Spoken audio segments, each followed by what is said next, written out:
ఒక చిన్న గొర్రెల కాపరి అబ్బాయి పేరు శాంటియాగో. ప్రతి రాత్రి అతనికి ఒకే కల.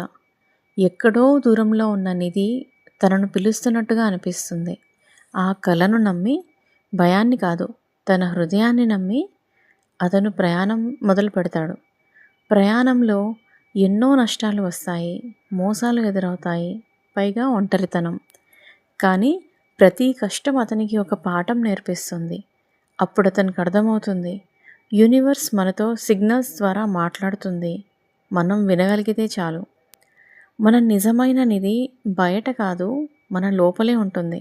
మన ధైర్యంలో, మన నమ్మకంలో, మన కలను నమ్మిన మనసులో ఉంటుంది.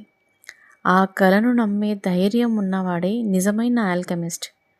ద ఆల్కెమిస్ట్ స్టోరీ అనే బుక్లో నుంచి తీసుకున్న మారల్, మనకు కావలసింది మన చుట్టూనే ఉంటుంది, మనం దాన్ని చూడగలగాలి అంతే.